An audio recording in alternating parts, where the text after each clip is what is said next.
Hey there everyone, this is Jeff Perkins with JD Cutlery putting together a quick miscellaneous knife video. I haven't done more than one of each one of these models as far as currently in stock, so I figured I'd throw a couple different things together. That way everybody can get a good look at some of the different stuff that we've cranked out. We've got Kizer Dorado. I believe it's basically the Dorado Scully. It is the scaled down smaller version. Definite benefits to the new model, other than the smaller size, is you're into the M390 steel and you have a nice steel lock bar insert, which you didn't have on that original model. Next one will be the Bastinelli safe knife, or safe folder, I'm sorry. That one I'm really excited about. I have not been able to find anyone else on the internet that has worked on any of these. So I figured I would try and be the first and throw some color into the Bastinelli marketplace. And then of course the standard Spyderco Delica that's not so standard. Have some beautiful Damascus on the blade, titanium handle that's been anodized high voltage blue purple with a bronze stone wash, and some pretty cool looking file work down the back. I'm going to start with the Bastinelli because this is the first one of those I've done. I've done a couple of the others in the past, so I want to give everybody a nice look at this bad boy. So this does have a, you would probably call that a modified Tonto blade. I really like their emblem with the claw marks and the Bastinelli. This whole knife came with a finish of the black stone wash look. The entire handle was that way. So everything was black with a stone wash feel.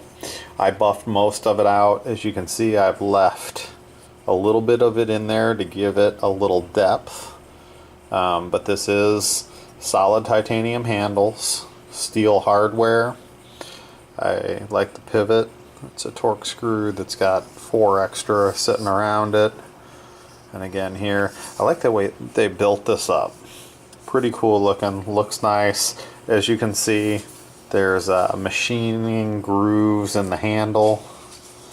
Coming back here, you've got a carbide tip glass breaker, as well as a steel pocket clip that we still have that black stone wash on. And the screw portion is only on the one side.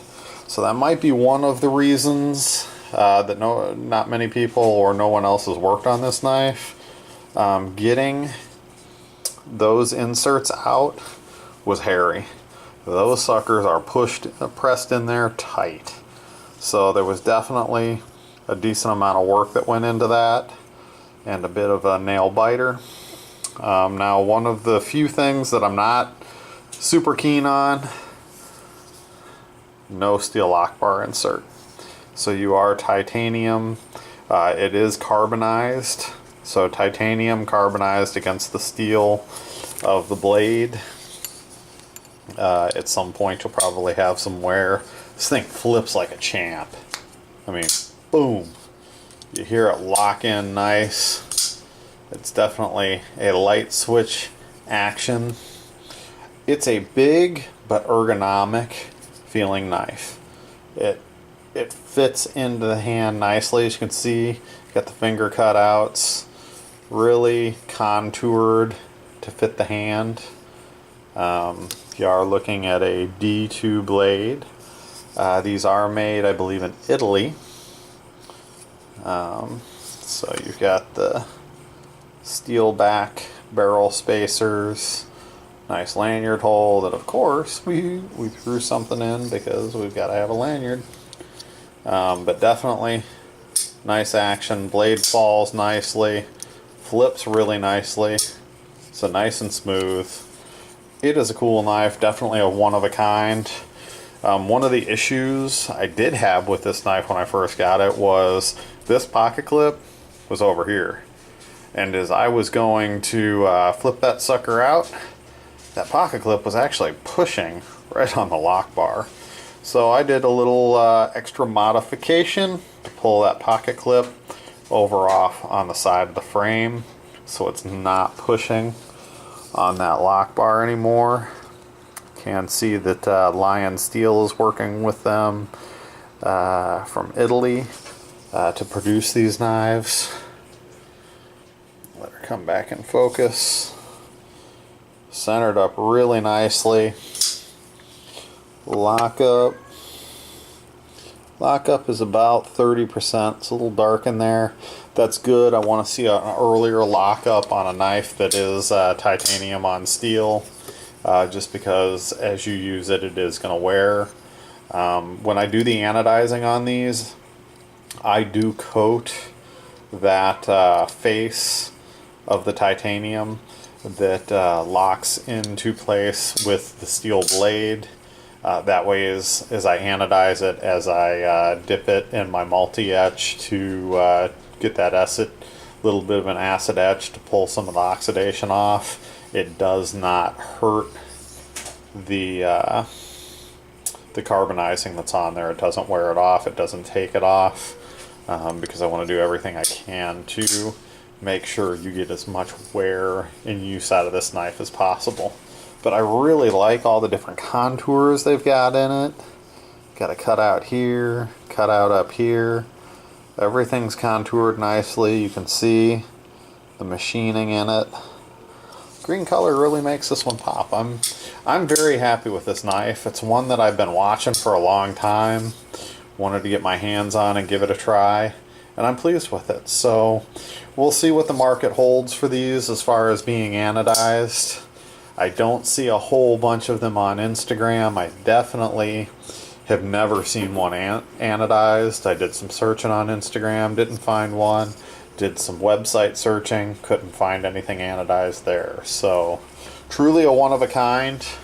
Don't know how many more of these I'll do, just because I don't know what the market's going to look like on them. So if you're interested, please check it out on our website. Very cool knife, Italian made. I really like the Lion Steel lineup. I've done a number of the little TRE folders that have the Damascus blade. I did one standard blade, but done a couple with a Damascus blade. They make a nice knife. Their fit and finish is pretty good, so can't go wrong there. So let's go ahead and put this one down. Let's jump into the Spyderco. Of course, everybody and their mom knows who Spyderco is. Got your little spider there on your nice Damascus blade. So they're saying DPS 15 VG10 Damascus. Made in Seki City, Japan. Some jimping up there. You got that core running down the center.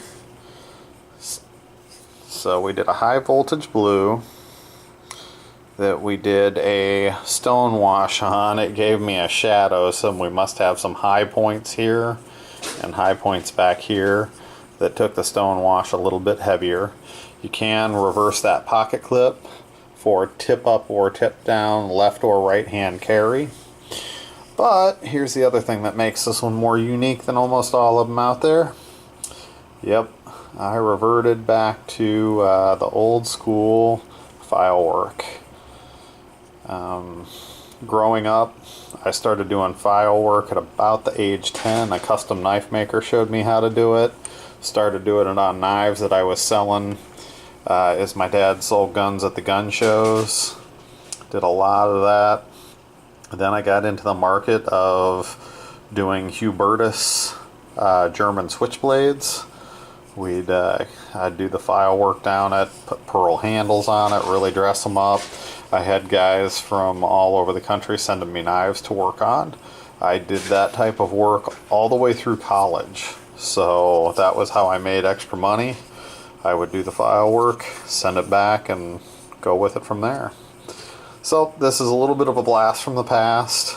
I love the way that file work looks. It takes a while to get in there. It's not the most cost-effective way to treat this knife, but for somebody that wants a one-off, not many out there, anodized, Damascus, and file worked, you can't go wrong there. So very happy with the way this turned out. I've only done a couple of these. My wife owns a green one that I did, the very first one. And then I sold probably 2 others over the last maybe 2 years. This one's been sitting on my workbench for the last year and a half because this takes time. And I wasn't devoting much time to the file work end of it, but as you can see, turned out nice. Gives it a good feel. Of course, you got your lanyard. It is your standard lock back. Locks in nice and tight, you can hear it, but it's not a single hand operation knife because it's got that lock back. But you can't go wrong. Beautiful with that Damascus.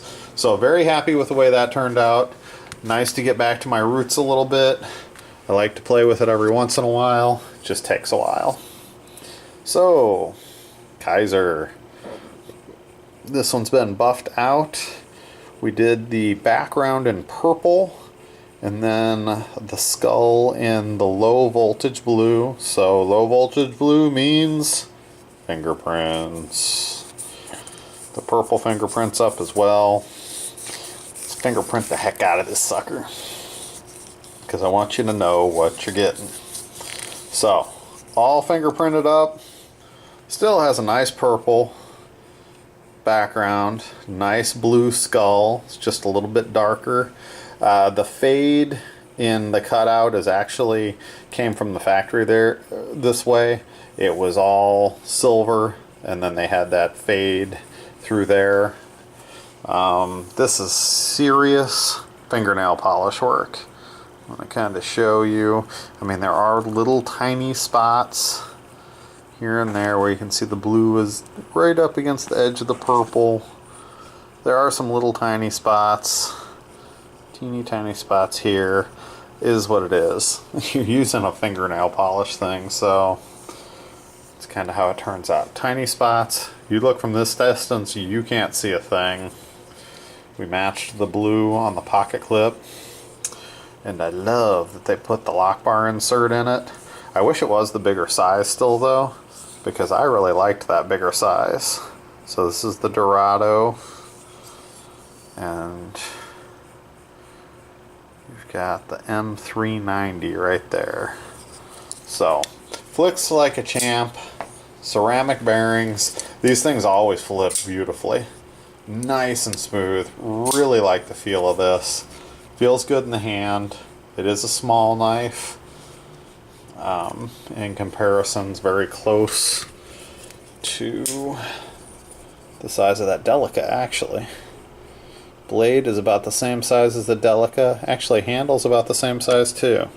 So, if you've got a Delica, you're wondering how big this knife is, it matches. I really didn't pull up the specs on this one. But man, these things. Again, Chinese company, but the amount of machining and the quality that they're putting in these knives, this is not an expensive knife. I mean, it really isn't. You're looking at the $250 range, I believe, on this thing. So for $250, are you going to get M390, steel lock bar insert, titanium both sides, and milled titanium pocket clip anywhere else? I don't know that you're going to. So very good deal on that. For the materials, you can't go wrong. Definitely a nice knife. As everybody knows that's been checking out my videos, I am a big Riot fan. I do some Wii's here and there. Riot, I do a ton of. You're going to see a lot of that coming through the Christmas time season. As you can see, a little Windex. And boom, look at the color that's back on that sucker. The more you Windex and wipe it with a nice cloth, the more the color comes back. Those are not scratches, they're just streaks in how I cleaned it. So, it is a fingerprint prone because the anodizing is fairly thin, just because it's so buffed out. But look at that bad boy. He just looks evil. So, I'll go ahead and end her up there. Thank you for tuning into the video. I hope you guys like some of this oddball stuff that I put out. Please check it out on our website, www.jdcutlery.com. Thank you, and we'll see you on the next one.